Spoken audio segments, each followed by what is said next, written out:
Job calendar మొదటి సంవత్సరంలోనే 2 లక్షల ఉద్యోగాలు, ఇది రాహుల్ గాంధీ గ్యారంటీ అని చెప్పి ఒక ట్వీట్ తెలుగులో చేశారు. మనకు అర్థం కాదనుకొని తెలుగులో చేశారు. అధ్యక్ష, తెలంగాణలో కాంగ్రెస్ ప్రభుత్వం ఏర్పడిన ఏడాది లోపే 2 లక్షల నియామకాలను పూర్తి చేసి యువతకిచ్చిన మాట నిలబెట్టుకుంటాం. ఇది కాంగ్రెస్ నాయకులు పెద్దలు రాహుల్ గాంధీ గారు చేసిన ట్వీట్. అధ్యక్ష, యువతకిచ్చిన నేను వారికి పంపిస్తా ఉన్నాను తమరి ద్వారా. అధ్యక్ష, నేను అడుగుతా ఉన్నా అధ్యక్ష, నిజంగా కూడా రాహుల్ గాంధీ గారు ట్వీట్ చూసిన తర్వాత, వీళ్ళ నిర్వాకం చూసిన తర్వాత, ఆ జోసెఫ్ గోబెల్స్ అని ఒక ఆయన ఉంటుండేన అధ్యక్ష, ఎవరు ఆ జర్మనీలో, ఆయన గిన్న బతికుంటే అధ్యక్ష, ఎవరు వీళ్ళు ఇంత టాలెంటెడ్గా ఉన్నారు, వీళ్ళ దగ్గర ట్యూషన్ నేర్చుకుంటాను పోతుండేనేమో సార్ వీళ్ళ దగ్గరికి. ఎందుకంటే ఇంత అద్భుతంగా అబద్ధాలు చెప్పొచ్చు అని మాకు తెలియదు సార్. అధ్యక్ష, 30,000 ఉద్యోగాలు ఇచ్చినామని చెప్పి బడ్జెట్ స్పీచ్లో చెప్పారు అధ్యక్ష. 30,000 ఉద్యోగాలు. నేను అడుగుతా ఉన్నా అధ్యక్ష, 30,000 ఉద్యోగాలు ఎక్కడిచ్చారు సార్? అధ్యక్ష, ఐ రికమెండ్, నేను అక్కడ మొత్తం డేట్స్ ఉన్నాయి, నోటిఫికేషన్ ఎప్పుడు వచ్చింది, పరీక్ష ఎప్పుడు జరిగింది, మీరు ఎప్పుడు కాగితాలు ఇచ్చిన డేట్లు ఉన్నాయి చెప్పమంటే చెప్తా.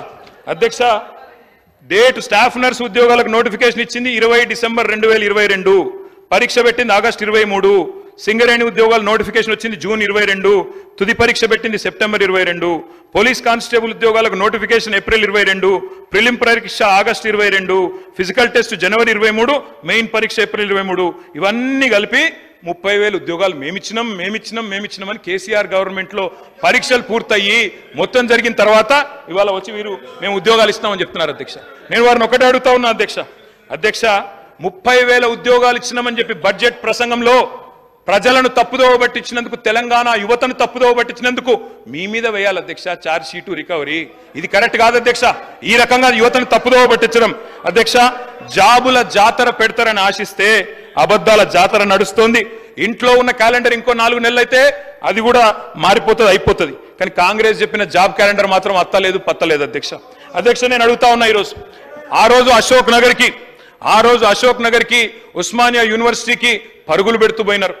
డిప్యూటీ సీఎం గారు నేను అడుగుతా ఉన్నా, అయ్యా డిప్యూటీ సీఎం గారు, మీరు నేను హౌస్ అడ్జన్ కాగానే పోదాం అధ్యక్ష, అశోక్ నగర్కి పోదాం, మీ ముఖ్యమంత్రి గారు వస్తానంటే వారిని కూడా తీసుకొని పోదాం, సెక్యూరిటీ లేకుండా పోదాం, మంచిగా పర్సనల్గా పోదాం. పోయి అక్కడ ఉండే ఏ ఒక్క యువకుడు, ఏ ఒక్క యువతి, ఏ ఒక్క చెల్లెలు చెప్పినా, ఒక్క ఉద్యోగం అన్నా ఈ ప్రభుత్వం ఇచ్చిందని చెప్తే నేను అక్కడనే రాజీనామా చేసి వెళ్ళిపోతాను అధ్యక్ష. ఒక్క ఉద్యోగం రేవంత్ రెడ్డి గారి ప్రభుత్వం, కాంగ్రెస్ ప్రభుత్వం వచ్చినాక కొత్తగా ఇచ్చినాము అని ఏ ఒక్క యువతి గాని యువకుడు చెప్పినా నేను అక్కడే రాజీనామా చేసి రాజకీయ సన్యాసం తీసుకుంటా అధ్యక్ష. ఒక్కరు చెప్పినా నేను చెప్తా ఉన్నా అధ్యక్ష, అక్కడే సిటీ సెంట్రల్ లైబ్రరీలో ముఖ్యమంత్రి గారికి, ఉప ముఖ్యమంత్రి గారికి మా పార్టీ తరఫున, తెలంగాణ యువత తరఫున 1,00,000 మందితో పౌర సన్మానం కూడా పెడతామని చెప్పి నేను చెప్తా ఉన్నా అధ్యక్ష. ఈ రకంగా చెప్తాను అధ్యక్ష. 10 ఏళ్ళు కూడా ఏం చేసినామో చెప్తాను. ఇంత అద్భుతంగా అసెంబ్లీని పక్కదారి పట్టిస్తున్నారంటే ఆయన వాగ్దాటితోటి 10 ఏళ్లల్లా మరి గత తెలంగాణ ఉద్యమంలో ఇంటికో ఉద్యోగం ఇస్తామని చెప్పి మోసం చేసి మీరు ఉస్మానియా యూనివర్సిటీకి 10 ఏళ్లలో పోలేని పరిస్థితి తెచ్చుకున్నది మీరు. ఆయన చెప్పే ఉద్యోగాల కథ ఎట్లున్నదంటే కోట శ్రీనివాస్ గారి యొక్క కోడి కథ. నోటిఫికేషన్లు ఇస్తే ఇచ్చుడు, ఈసారి మళ్ళీ ఓట్లేస్తే మళ్ళీ తర్వాత ఉద్యోగాలు ఇస్తాం, అట్లా ఆశ పెట్టుకుంటా మీరు మోసం చేసుకుంటూ వచ్చిర్రు. మరి ఆ 34,000 ఉద్యోగాలు 10 ఏళ్ళ అధికారంలో ఉండి మరి మీరు ఎందుకు ఇవ్వలేకపోయారని చెప్తున్నా. ఎందుకు ఇవ్వలేదు? ఇంకొకటి, దాదాపుగా ఈ రోజు వరకు మా నోటీస్కి వచ్చింది డబుల్ పెన్షన్స్ అంటే సర్వీస్లో ఉండి రిటైర్డ్ అవ్వడమో లేదా వాళ్ళ కుటుంబానికి వచ్చేటువంటి 20,000, 1,00,000 ఇట్లాంటి పెన్షన్స్ తీసుకునే వాళ్ళు మీ హయాంలో దాదాపుగా ఇప్పటి వరకు మాకు వచ్చినాయి 5,600 లిస్టు. లక్ష్మమ్మ గారు కూడా 24,000 పెన్షన్ తీసుకుంటుంది సార్. సరే, లోకల్ అధికారులు రికవరీ చేసినట్టుంది, అది మా నోటీస్కి రాలేదు. ఆమె 24,000 పెన్షన్ తీసుకుంటుంది, ఇటు 2,000 పెన్షన్ కూడా తీసుకుంటుంది. ఇంకొకటి, వారు చెప్పిర్రు ఉద్యోగులకు 2 పెన్షన్లు ఇస్తామని చెప్పిరని. ఎస్, మీ ప్రభుత్వంలో రాగానే ఆశా వర్కర్లు కావచ్చు, అంగన్వాడీలు కావచ్చు, బస్ డ్రైవర్ల తల్లిదండ్రులు కావచ్చు, వాళ్ళ పెన్షన్ కూడా తీసేసారు. కానీ మీ నాయకుల కుటుంబాలు, వాళ్ళ తమ్ములు, అన్నలు వాళ్ళు తీసుకున్నారు కార్పొరేషన్ల పేరు మీద, వాళ్ళ కుటుంబంలో పెన్షన్ తీసుకున్నారు ఉద్యోగం వస్తుందని. కానీ వేరే చిరు ఉద్యోగుల యొక్క తల్లిదండ్రుల పెన్షన్ మాత్రం మీరు తీసేసారు సార్. కాబట్టి మీరు మాట్లాడేటప్పుడు వాస్తవాలు చూసుకోవాలి. ఇంకోటి మేము బాగా సంపద పంచినాం, 25,000 కోట్ల రూపాయలు హైవేలు, ఫామ్ హౌస్లకు, మరి అదేవిధంగా దున్నేటటువంటి వాళ్లకు, కష్టపడేటోళ్ళకేమో పట్టాలేదని మీరు ఇవ్వలేదు. మీరు ధరణి తీసుకొచ్చి పాపం పేదోళ్ళు అనేక మందికి పట్టాలు ఇవ్వకుండా ఎవరెవరికో పట్టాలు ఇచ్చేసి సాగులో ఉన్న వాళ్ళకి పట్టాలు ఇవ్వకుండా రైతు బంధు రాకుండా అన్యాయం చేశారు కాబట్టే గ్రామీణ ప్రాంత ప్రజలు మాకు పట్టం కట్టింది సార్. అదేవిధంగా పేదలకు ఇండ్ల విషయం మీరు ఇన్ని బిల్డింగ్ల గురించి చెప్తున్నారు. లక్షలాది మంది పేదోళ్ళకి ఇండ్లు లేక ఇబ్బంది పడుతుంటే మీరు ఏ పేదోళ్ళకి ఇండ్లు ఇచ్చిర్రు సార్? 10 ఏళ్ళ ఎవరికి ఇండ్లు ఇచ్చిర్రు?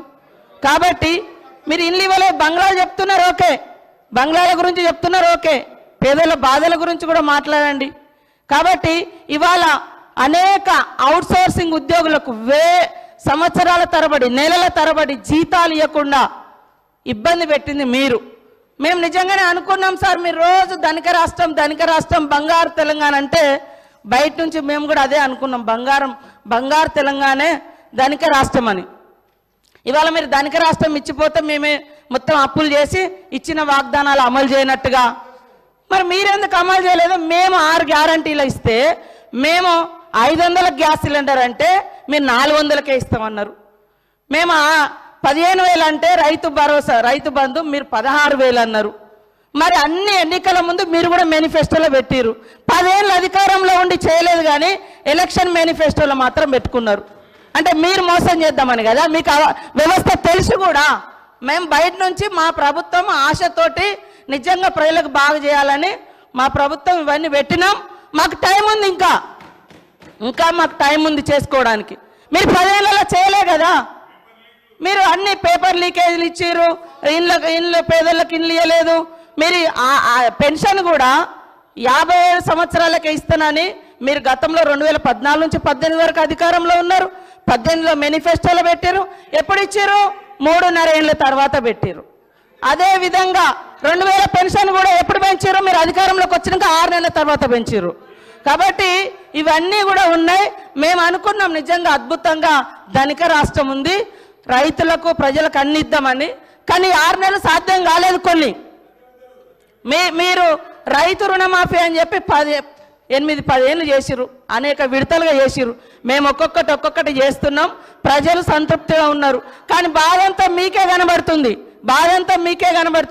3 నెలల ఎలక్షన్ కోరికే పోయింది సార్, అది కూడా తెలుసు. కానీ పదే ఇవ్వలేదు. ఇవ్వకుండా మాకు ప్రజలు బుద్ధి చెప్పేటప్పుడు చెప్తారు. ఖచ్చితంగా ఇచ్చిన మాటకు మేము కట్టుబడి ఉంటాం. కొద్దిగా ఓపికతోటి ఉండండి. మీరు కూడా చాలా చేయలేదు, కానీ మేము చేస్తాం. మంత్రులు ఇట్లా డిస్టర్బ్ చేస్తే అధ్యక్ష ఓపికతో ఉండమంటున్నారు. ఓపిక ఉండాల్సింది మంత్రులకు, ట్రెజరీ బెంచెస్కి, మాకు కాదు అధ్యక్ష. ప్రజల తరపున అడగడమే మా ధర్మం. 100 రోజుల్లో చేస్తామని హామీలు ఎవరు ఇవ్వమన్నారు? 100 రోజుల గడువు ఎవరు పెట్టమన్నారు? మేము అడిగినామా? ప్రజలు అడిగినరా? మీరు ఓట్ల కోసం అడ్డగోలు మాటలు చెప్పి 100 రోజుల్లో అన్ని చేస్తామని బిల్డప్లు ఇచ్చి ఇలా అడిగితే కంగారు ఎందుకు పడుతున్నారు అధ్యక్ష? మాకు 5 ఏళ్ళు టైం ఉందంటుండ్రు. మరి ఎలక్షన్ హామీలలో అట్లే చెప్పేది, 5 ఏళ్లలో చేస్తామని చెప్పేది ఉండే. 100 రోజుల్లో చేస్తామని ఎవరు చెప్పన్నారు? వారు చెప్పారు కాబట్టి చెప్తున్నా అధ్యక్ష. వారు అన్నారు ఆసరా పెన్షన్లు. అవును అధ్యక్ష, మీరు మాకు 200 రూపాయల పెన్షన్తో అప్పచెప్పిపోతే 2014 10 రెట్లు పెంచి 2000 చేసింది కేసీఆర్. ఆడపిల్లలకు పెళ్లిలకు మీరు 1 పైసా ఇయ్యలే, 1,116 ఇచ్చింది కేసీఆర్. రైతులకు మీరు ఎన్నడూ 1 పైసా ఇయ్యలే. రైతులకు పెట్టుబడి భారతదేశంలో స్వాతంత్రం వచ్చిన తర్వాత మొట్టమొదటిసారి 72,000 కోట్ల రూపాయలు ఇచ్చింది కేసీఆర్. అధ్యక్ష ఏమి చేయలేదని మాట్లాడితే మాకు అవకాశం ఏంటి, ఇంకో గంటన్నర చెప్తాం. మంత్రి గారు కాబట్టి వారు ఏమైనా చెప్పొచ్చు అనుకుంటే కుదరదు అధ్యక్ష. వారు అన్నారు ఉద్యోగాలు ఎన్ని ఇచ్చారు. అధ్యక్ష నేను మంత్రి గారికి చెప్తా ఉన్నాయి, నేను వారికి పంపిస్తాను. నాకు తెలుసు మీరు అడుగుతారని. మా ప్రభుత్వం ఉన్నప్పుడు అధ్యక్ష 2,32,000 ఉద్యోగాలకు మేము నోటిఫికేషన్లు ఇచ్చాము. 1,60,083 ఉద్యోగాలు భర్తీ చేసినాము. ఇంకొక 40,000 ఉద్యోగాలు ఈ రోజు మీరేవైతే కాగితాలు ఇచ్చి ఫంక్షన్లు చేసుకుంటున్నారో అవన్నీ గత ప్రభుత్వంలో ఇచ్చినాయే, మీరు ఇచ్చినాయి కాదు. అందుకే నేను అడుగుతున్నా తెలంగాణ యువత పక్షాన, మీరేదైతే మాట చెప్పినరో 2 లక్షల ఉద్యోగాలు ఇస్తామని, గత ప్రభుత్వం ఇచ్చిన ఉద్యోగాలు మైనస్ చేసి మందికి పుట్టిన బిడ్డలు మా బిడ్డలు అని చెప్పుకుంటూ కాదు, మీరు ఉద్యోగాలు ఇవ్వండి. 2 లక్షల ఉద్యోగాలు మొదటి సంవత్సరంలో ఇస్తామని చెప్పారు. మంత్రి గారికి నేను పంపుతా ఉన్నా, సీతక్క గారికి మీ ద్వారా దయచేసి ఉద్యోగాల సంఖ్య చూసుకోండి అని చెప్పి కూడా నేను విజ్ఞప్తి చేస్తా ఉన్నా అధ్యక్ష. నేను ఇంకొక మాట కూడా చెప్తా ఉన్నా అధ్యక్ష. చిరుద్యోగుల గురించి వారు మాట్లాడారు అధ్యక్ష. కాంట్రాక్ట్ అవుట్సోర్సింగ్ ఉద్యోగులకి ప్రభుత్వ ఉద్యోగులతో సరి సమానంగా పిఆర్సీ ఇచ్చిన మొట్టమొదటి ప్రభుత్వం కేసీఆర్ ప్రభుత్వం అధ్యక్ష. తెలుసుకోవాలి వారు అధ్యక్ష. తెలుసుకోకుండా వారు ఇట్లా మాట్లాడడం కరెక్ట్ కాదు. గౌరవ మంత్రి గారిని నేను విజ్ఞప్తి చేస్తా ఉన్నా అధ్యక్ష. మేమేమో సరే మేము చేయలేదన్నారు. మరి నేను అడుగుతా ఉన్నా అధ్యక్ష, మీరేం చేస్తున్నారు? పోస్టులు పెంచమని అడిగితే పోలీస్ జులుం అధ్యక్ష. పోస్ట్ పోన్ చేయమని కోరితే దౌర్జన్యం. ఉస్మానియా హాస్టళ్లలో జొరబడి అరెస్టులు, సిటీ సెంట్రల్ లైబ్రరీలకు తెచ్చుకొని పోయి అరెస్టులు, అమ్మాయిలను అరెస్ట్ చేసి అర్ధరాత్రికి వదిలిపెట్టరు, కిలోమీటర్లు దూరం నడిపించి క్యాంపస్లో ఉరికిస్తా ఉన్నారు. ఇంకా అవమానించే మాటలు అధ్యక్ష గౌరవ ముఖ్యమంత్రి గారు అంటారు. వాయిదా వేయమని అడిగితే గ్రూప్ 2ని కొంతమంది నిరుద్యోగులు సన్నాసులు వాయిదా అంటున్నారు, కోచింగ్ సెంటర్ల కోసం వాళ్ళ డబ్బుల కోసం అడుగుతున్నారన్న భావ్యం అధ్యక్ష. ఎవరైతే మిమ్మల్ని అక్కడ కూర్చోబెట్టినరో ఇవాళ వాళ్ళని అవమానించడం భావ్యమేనా? మేము ఏం అడుగుతున్నాం డిప్యూటీ సీఎం గారిని? అధ్యక్ష మీరే చెప్పారు ఇక్కడ ఉన్నప్పుడు బట్టి విక్రమార్క గారు, గ్రూప్ 1లో 1:100 పిలవండి, గ్రూప్ 2లో మీరిచ్చిన మాట ప్రకారమే 2000 పోస్టులకు పెంచండి, గ్రూప్ 3లో 3000 పోస్టులకు పెంచండి, మెగా డిఎస్సి మీరే అన్నారు 25,000 ఉద్యోగాలు ఖాళీగా ఉన్నాయని, మెగా డిఎస్సి వేయండి. మీరే చెప్పారు జీవో 46 ఉద్యోగులకి నిరుద్యోగులకి న్యాయం చేస్తామని. దయచేసి జీవో 46 కూడా సవరించండి తప్పకుండా. మరి మీరు వారికి ఇచ్చిన మాట నిలబెట్టుకోమని మేము కోరుతా ఉన్నాం. అధ్యక్ష నేను ఇంకొక మాట అడుగుతా ఉన్నా అధ్యక్ష, రైతుల విషయంలో నేను మా పల్లా రాజేశ్వర రెడ్డి గారు చాలా విషయాలు చెప్పారు, నేను కూడా కొన్ని విషయాలు మాత్రం చెప్తాను అధ్యక్ష. అధ్యక్ష బీఆర్ఎస్ 10 ఏళ్ల పాలనలో నిజంగా వ్యవసాయంలో ఒక స్వర్ణయుగం అధ్యక్ష. తప్పకుండా రైతులకు మాత్రం ఈ దేశంలో ఎన్నడూ జరగని విధంగా, నేను ఊరికే చెప్పట్లేదు అధ్యక్ష, ఇది కేంద్ర ప్రభుత్వం పార్లమెంట్లో గౌరవ సభ్యులు గౌరవ మంత్రి గారు ఆనాడు పార్లమెంట్ సభ్యుడిగా ఉన్నారు, కేంద్ర ప్రభుత్వం ఇచ్చిన రిపోర్ట్ అధ్యక్ష. ఇది I will send it to you and all the members also sir. Farmer suicides in Telangana drop drastically. This is 2022 I'm sorry. July 28, 2021 చూడండి sir, Times of India. Telangana's farmer suicide rate dips, centre says lowest in the country. భారతదేశంలోనే అత్యల్పంగా రైతుల ఆత్మహత్యలు నమోదవుతున్న రాష్ట్రం ఏది? ఎందుకైంది అధ్యక్ష? ఎందుకు ఆత్మహత్యలు తగ్గినాయి? ఏ కారణం చేత తగ్గినాయి అధ్యక్ష? ఒకటే ఒక కారణం అధ్యక్ష, ఎందుకంటే కేసీఆర్ గారి ప్రభుత్వం వచ్చిన తర్వాత అధ్యక్ష మంత్రులు రన్నింగ్ కామెంటరీ చేయడం సబబు కాదు అధ్యక్ష. అధ్యక్ష వారిని నేను కోరేది, కేసీఆర్ గారి హయాంలో ఎట్లా ఉండే, కాంగ్రెస్ వచ్చిన తర్వాత ఎట్లుందంటే అధ్యక్ష 7 నెలల కాంగ్రెస్ ఎన్నికలో వ్యవసాయం అంటే సంక్షోభం, కాంగ్రెస్ రాగానే కరెంటు కోతలు, కాంగ్రెస్ రాగానే సాగునీళ్లు కట్టు, పంటలు ఎండుడు, కాంగ్రెస్ రాగానే టైంకు రైతు బంధు కూడా కట్ అయిపోయింది అధ్యక్ష. అధ్యక్ష 10 ఏళ్లు ఆగిన అన్నదాతల ఆత్మహత్యలు ఈరోజు మళ్ళీ తిరిగి ప్రారంభమైనాయి. నేను ఊరికే చెప్పట్లేదు సార్, నేను ఊరికే ఏదో మాట కోసం మాటగా చెప్పట్లేదు సార్, నేను రిపోర్ట్ కూడా తీసుకొని వచ్చిన సార్. నేను గౌరవనీయులైన డిప్యూటీ సీఎం గారు కూడా పంపుతా ఉన్నా. గతంలో ప్రతిపక్ష నాయకుడు మాట్లాడుతూ రైతులు ఆత్మహత్యలు చేసుకుంటున్నారంటే లిస్టు పంపండి, నేను చేస్తాను, వారికి న్యాయం చేస్తానని ముఖ్యమంత్రి గారు అన్నారు. సార్ ఇది లిస్టు మొత్తంగా ఇప్పటి వరకు ఈ రాష్ట్రంలో కాంగ్రెస్ ప్రభుత్వం వచ్చిన తర్వాత నేను వారికి గౌరవనీయులైన ఉప ముఖ్యమంత్రి గారికి ప్రభుత్వానికి లిస్టు పంపుతా ఉన్నా. 388 మంది రైతులు ఆత్మహత్యలు చేసుకున్నారు. లిస్టు పేర్లతో సహా పంపుతున్నాను, ప్రభుత్వం చూసుకోవచ్చు, వారికి న్యాయం చేయాలని తమరి ద్వారా నేను కోరుతా ఉన్నా అధ్యక్ష. అధ్యక్ష 10 ఏళ్లు లేని సాగునీటి కష్టాలు ఎందుకు మొదలైనాయి అధ్యక్ష? రైతు చల్లగా ఉంటే పల్లె పచ్చగా ఉంటది, గ్రామీణ ఆర్థిక వ్యవస్థకు కేంద్ర బిందువు ఆయువు పట్టు అన్నదాత. ఇవాళ 47% మందికి మీరు చెప్పిన సోషియో ఎకనామిక్ అవుట్లుక్ లోనే రైతులే ఈరోజు ఆలంబనగా ఉన్నారు. వాళ్ళ బతుకుదెరువు బాగుపడాలంటే పరిశ్రమలకు రాయితీ ఇచ్చినట్టే రైతులకు కూడా ఇన్పుట్ ఇవ్వాలి, రైతులకు కూడా రాయితీ ఇవ్వాలి కదా అధ్యక్ష. అందుకే రైతు బంధు తెచ్చినాం. దయచేసి దానిలో కూడా అపసవ్యపు మాటలు మాట్లాడి దాన్ని కూడా కోతబెట్టే ప్రయత్నం ఏదో చేస్తున్నారో అది కరెక్ట్ కాదు. ఉమ్మడి రాష్ట్రంలో కరెంటు లేక, సాగునీళ్లు లేక, బోర్లు వేసి బోర్ల పడి ఆనాడు పంటలు పండక, అప్పులు తీర్చలేక రైతులు ఆత్మహత్య చేసుకుంటేనే తెలంగాణ కోరినాం, అందరం కలిసే కోరినాం. తద్వారా అల్టిమేట్గా తెలంగాణ వచ్చింది. కానీ ఇవాళ మళ్ళొక్కసారి వ్యవసాయం సంక్షోభంలో మునిగే పరిస్థితి వచ్చింది, రైతు వెన్ను విరుగుతోంది, పల్లె కన్నీరు పెట్టే పరిస్థితి వచ్చింది. కళ్ళంలో ధాన్యం లేదు, కళ్ళల్లో ధైర్యం లేదు. చిన్న పెద్ద రైతు అనే తేడా లేకుండా 20-30 ఎకరాలున్న రైతులు కూడా బతుకుదెరువు కోసం పట్టణాలకు వలస వచ్చిన మాట వాస్తవం కాదా? ఇది గౌరవ ఉప ముఖ్యమంత్రి గారికి తెలీదా? ఆ పరిస్థితిలో వ్యవసాయాన్ని స్థిరీకరించాలని చెప్పి, రైతుకు భరోసా ఇయ్యాలని చెప్పి తెచ్చిన పథకమే రైతు బంధు పథకం అధ్యక్ష. 198% మీరిచ్చిన సోషియో ఎకనామిక్ అవుట్లుక్ ప్రకారమే 198% తెలంగాణలో ఈరోజు బక్క, చిన్న, సన్నకారు రైతులే ఉన్నారు. అందుకే చిన్న పెద్ద అనే తేడా లేకుండా ముందు వ్యవసాయ రంగం మొత్తం గాడిన పడాలన్న ఉద్దేశంతో ఒక నిర్ణయం తీసుకున్నాం.